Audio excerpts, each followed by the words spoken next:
Here we are today. We have the great fortune to have not only Rui, but with him, Shachar, your friend from how long ago now? 15 years? Did you? Yeah, we got to know each other since we are 13. That's amazing. Did you both start doing triathlons that long ago? Did you meet through the sport? Yeah, we both started triathlon when we were very young.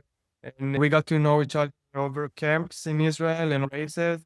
He lives in Eilat, which is the southest part in Israel, and I was living in the north of Israel. So we got to know each other more in camps and races. There are so many remarkable things about your story, I have to say. I've just been learning about it before this call. Like, starting with the fact that your father was at the Olympics in Los Angeles in triathlon. Not in a marathon, representing Israel in the marathon running. So I born into this Olympic environment. Since I remember myself, Olympics and sport in general, but more high performance sports was going through my blood since very young. My middle brother was also racing and competing with me in the Olympic Games in Tokyo. Second generation of Olympian, and hopefully to keep going there. Wow, that is really amazing. That's such a great story. So are we catching you traveling to a race right now?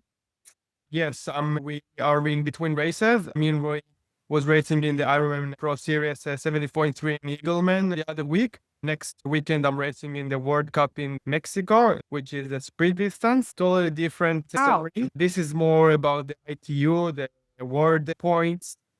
So this is my main focus still to get to the Olympics, to get to LA in 2028. So I'm still remain focused in the ITU, short distance. I'm trying this middle distance in between also. So it's just so I understand, because this sport is so complicated. I've been in it, but so ITU, International Triathlon points are what drive you as a professional standings. Is that right? Yes. Okay. And also a word point, professional standing, and to get to the Olympics, this is how you collect your points. Okay. The sprint distance is the Olympic distance that you're going for. It's a sprint distance, but it's part of the races, collecting the points. When we get to the Olympic points, you can collect these points either from the sprint distance or from the Olympic distance. Both of them are the same points. How do both of you do this sport that takes so much out of you physically when you're traveling a ton, which also takes a lot out of you, and then you're also changing environment, and you have to have the right nutrition and still have time to work out? How do you balance those things while you're taking it on the road?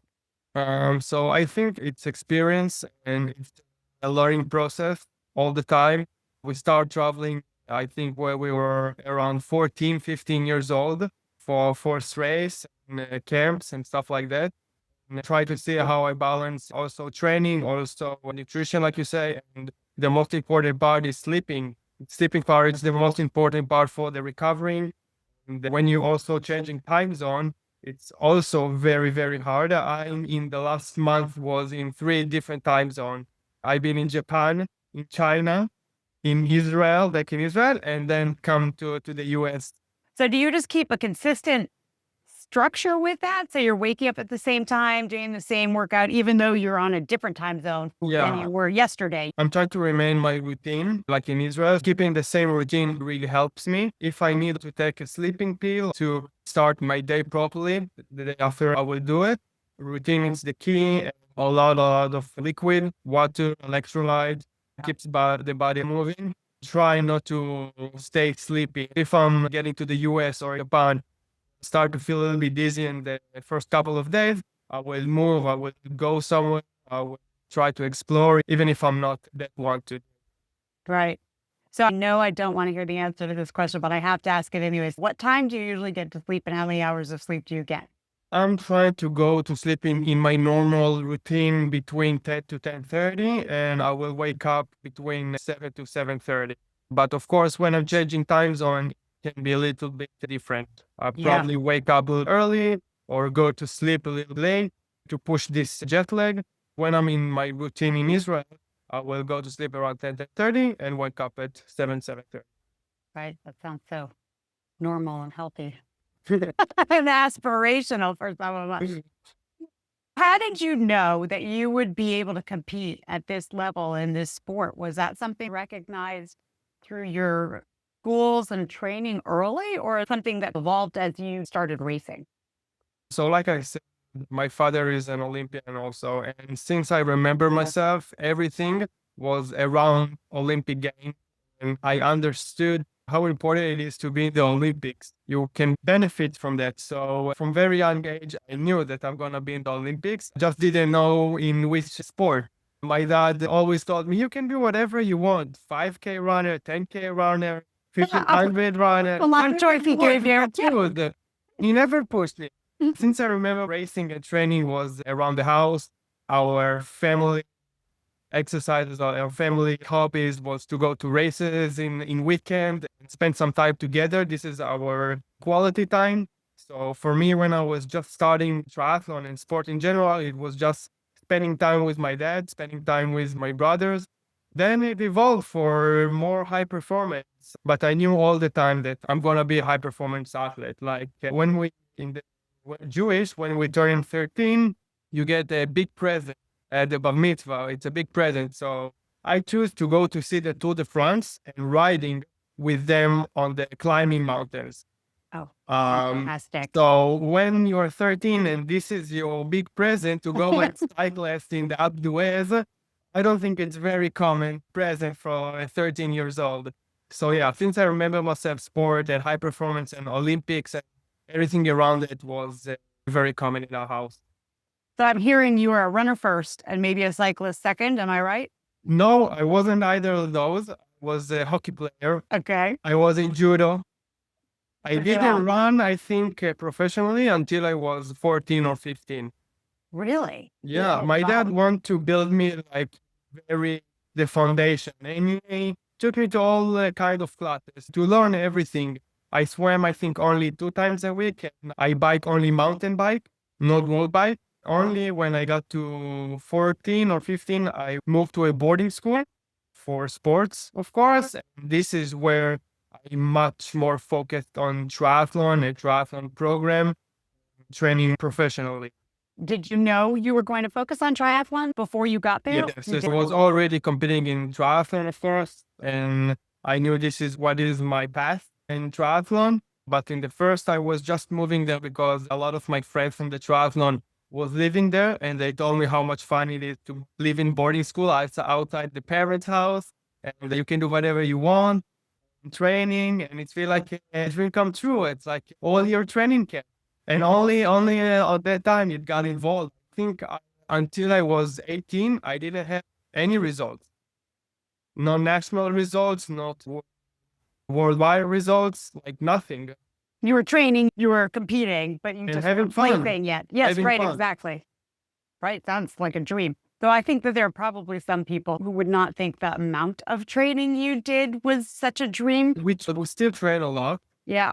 At that age, it was all around racing. Not very hard training, but more like every training is like a race. So for me, I was really having fun because I got to race all the time.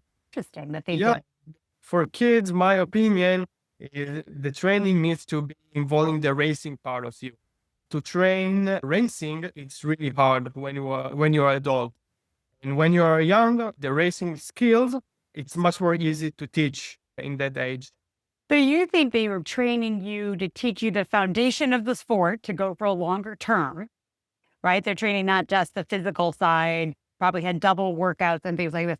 But do you think that was more to keep younger people engaged as well? Or was it mostly to develop your mindset while you were racing? I think both our training was similar to how we race, but in different way. My coach, he coached me then, and he's coaching me right now. His name is Uri Zilberman. He coaches us like racing, but on the mindset of racing. It doesn't have to be similar to how we race on race day, but the mentality needs to be there. What was his training about race day mindset? Well, for example, we are around 10 people, one lane in the pool, and we go full gas for like 400, couple of them. And 10 people in one swimming lane, it's a lot. Tight. It's not easy. So this is teach you the skill that you need for triathlon. Like we know, triathlon start in the swimming, and everyone wants to go to the first buoy as fast as you can go. In the first buoy, you will get some punches. you need to deal with them. So this is just like one example for how we raced or train. For example, we did a lot of running, but uphills running in the sand, in the beach sand. It's partly like experiential to put you in the circumstance so you could figure out how you dealt with that and get used to it more than actually teaching specific mindsets. Like if somebody, I grew up as a swimmer, and one of the tricks people would do if they wanted to pass you was they grab your foot and pull you.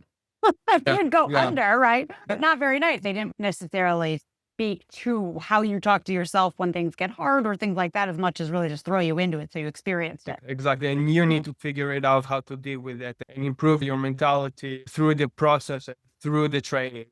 Yes, that's so true.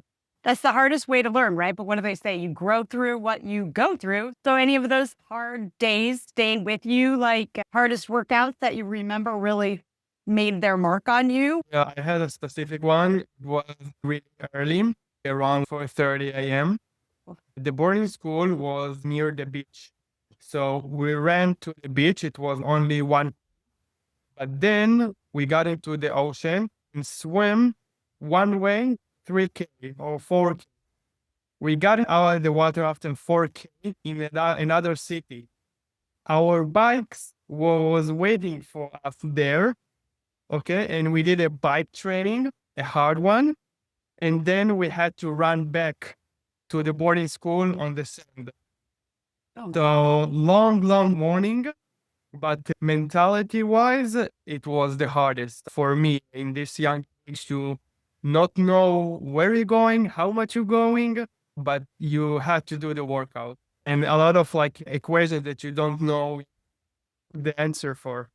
Yeah. What an amazing experience that is. I guess it focuses your mind to be in the present because you don't know what's coming next. Yeah. Did you do that twice or was once enough? I think we did it a couple of times. Yeah, but we changed every time you change something, so we still be surprised. Still wouldn't really know. And none of this is with a wetsuit. Was it cold? The Israeli winter, it's a little bit more calm than Yes. Right now it's not So that it's warm not that here. bad. It's barely warm here. It's crazy how long it is. We have so many questions to ask you. I don't even know where to start, but there's part of me that just has to start with your family story. I still am just so taken by that. If I'm correct, if ChatGPT is correct, you were the first Israeli athlete to compete in a Saudi hosted event. Is that true? In the Super League, I was part in this private like racing that they Yeah. had, the Super League. Now it's called the Super Tri. They had the grand final from 5 races. The grand final was in Saudi. I was the first Israeli racing there. I wasn't representing Israel on race day because I was representing the club I was competing for in the Super Tri. So, but I was still the first Israeli to in Saudi. And there, it was a crazy experience. How old were you? I think it was around 3-4 years ago. Wow. That must have been amazing. We built the new high-tech city there. Yes. Yeah. So now it's still a lot of sand, a lot of tube, but very cool experience to be there. That is really cool. I mean, what an extraordinary life you are living. I hope you're taking notes for the book or the movie one day. Documentary on Netflix is still waiting. There you go. Okay, you're still living it. All right. I have a question here that says you're known for embracing technology, but you also still keep a handwritten training diary. Is that true? Our training diary is more in email. Every weekend, I'm writing my coach how I felt during the week, how the training goes. We still have all the high-tech stuff because the triathlon sports is evolving to this kind of way. Yeah. But I still like to be a little bit old school and do my own stuff and not just be focused on the numbers and still be aware of the feeling, because on race there is no high tech that will help you. It's just the feeling and how hard you go. If you lose the touch of the feeling, it's really hard to come to race and perform and bring yourself out there in the best way you can go. So I try to make both of them work. Yeah. So do you train with the data? You're looking at your splits while you're doing it? Yeah, and it's uploaded to our training peaks. My coach can see everything, but when we're talking to each other, it's only about feeling. Do you do the rate of perceived exertion? That's sort of what you're speaking to know it rather than to know it by the data so much. And besides that, what's your favorite new technology that's come along since you've been in the sport that you think adds value that you use? I'm not using it, but I want to use it. It's iCore. It's to measure your core temperature. Yeah. Then you can see more exactly how you respond to the environment and how when you push yourself really hard in a different environment, you can see how your body reacts to it. And Wow. so this is really interesting to work with. I haven't heard of that. It's really interesting. Especially when you're changing temperatures. And we're racing so many different environments. Like last week in Engelman, we raced in like wind and cold. And next weekend in Huatulco, it's gonna be hot and humid. So really, really different environment. And you need to learn how your body can adapt to these changes. So besides whether you're going to load up on more electrolytes or something like that, do you ever use a cooling type of an aid while you're Not in a that race? much. Not that much. Because we're coming from Israel, I really like the heat. So for me, I don't feel like I need to use much of cooling tech. The European means I feel that the heat races are much more suited for me. Yeah. I'm the opposite. Well, I mean, Most of the scale. people are the opposite. Yeah. Right. Exactly. So talk us through what's your season look like here? You just did, and you said, right? Yeah, but a couple of weeks before I did really big achievement for me. I came second place in the World Cup in China. It's the first. That just happened. So I also the first Israeli to win a medal in this kind of level, which is like almost the highest level you can compete in. The World Cup level, we have the WTCS races, which is the World Triathlon Series, then the World Cup level, and then the continental level. So coming with a medal in this World Cup level means a lot for me. So starting the season with a big and try to do my best to continue with that. And how long? And your season, is it 12 months or how many months? Season is until around November. We And started around April and then it's around November. And how many races will you do in that time? I will do between 10 to 12 races. So that's every 2 weeks you're racing somewhere. It depends. It can be 2 weeks, it can be 1 week, it can be 4 weeks. Right. Yeah, 10 to 12, it's not that much. Biking races are, I think, around 90 races a year. Races, cyclists. Cyclist races around 90. So you think I triathlon only every other week isn't quite nice. It's not too much. And then how long of a break will you take before you start doing your off season conditioning? Yeah, I will take between 2 to 3 weeks break. For me, it's no training at all. No training, it's much more for the mentality than the body. Over the years, I'm now 30.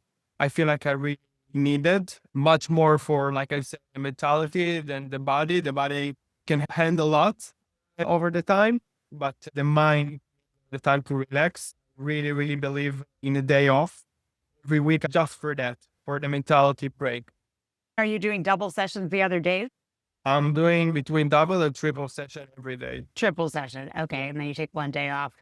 And you've done this 2 to 3 weeks after the season for years?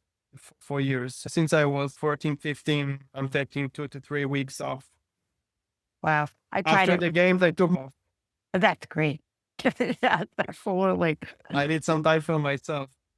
I don't want to take up too much of your time. I have so many questions for you, but I just want to ask you a few questions to share some information for people in the club. Our club has people who have been training for Ironman, Run Kona, some very serious athletes, some people who want to start doing ultras, and some newer athletes just doing their first sprint or Olympic. What would you share, like just a technique or a tactic for each of the 3 different disciplines, or maybe 6, depending on how you look at the sport, but for either end of that, for people who are new or for people who are seasoned, what one thing that you would say from where you are in this sport, knowing it so long and taking it up even higher this year after being in it for 15 years? So for the guys, I think all over the level, for me to make goals that are realistic and you can accomplish, but in the same time, you need to work for them.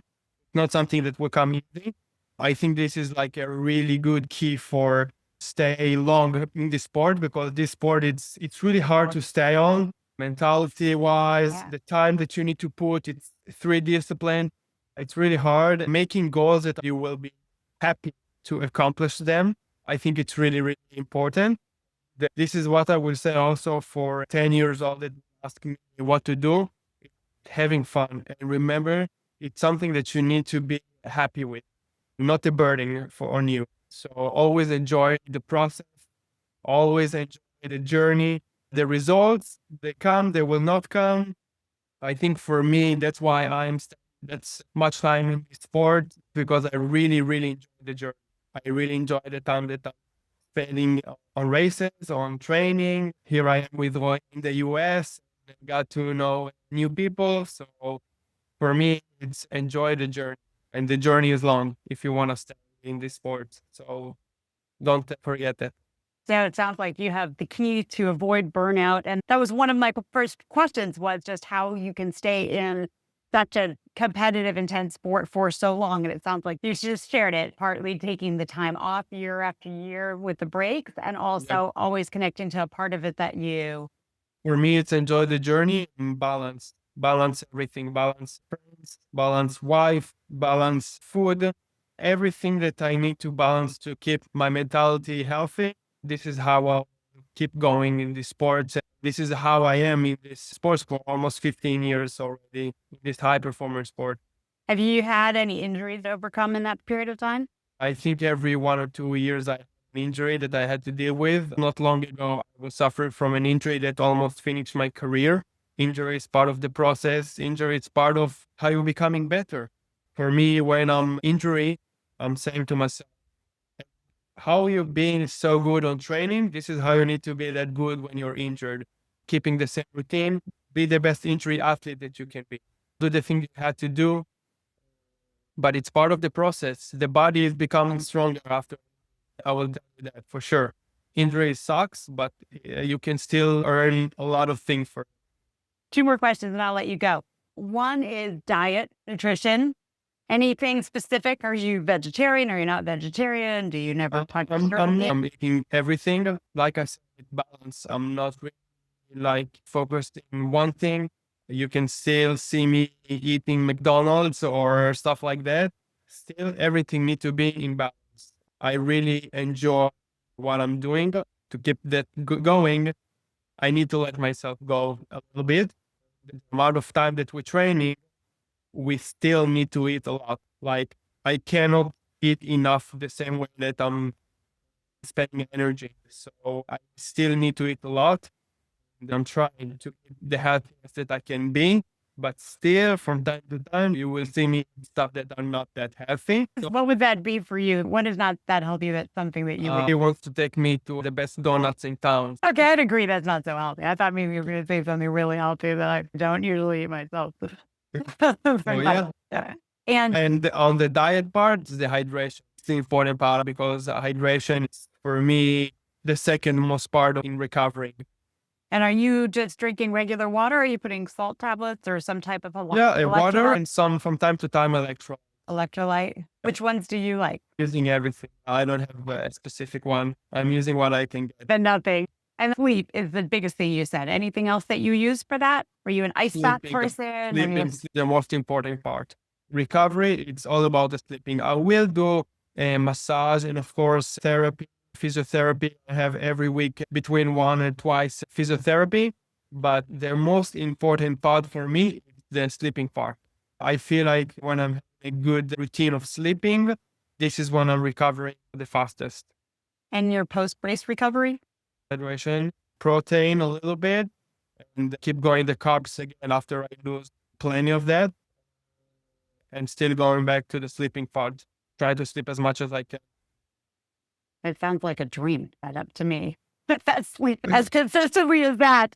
It's not that how much you sleep, is the consistency, I think. If you're having 8 hours, but 8 hours every day, it's much better than when you have 10 hours and then the day after 6. I wish I could say I really knew that. I think I did that 1 week and I felt like I was taking a drug. I felt so good. It was amazing. But I find it very challenging to do that. And you're doing It's it on hard. multiple time zones, like waking yourself up when you hit it if you want to sleep longer, or making sure you have the time for it. The consistency part of sleeping, it's much more important than how much you sleep. What's your next race? The World Cup race in Mexico Next week. next weekend When do you travel? Are you both going, Rui? is Where in do you- Wednesday. Leaving Wednesday, the race is on Saturday. Sunday. How hot's it going to be?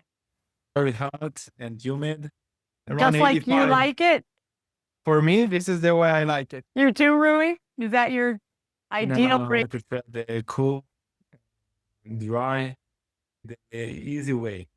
Anything that's just not too hot. Yeah. Okay, so one last question. If there were anything you would like to share with the clubs, this club is probably mostly age groupers, not people that have your background in the sport, but a lot of different sports coming to it from a lot of different ways.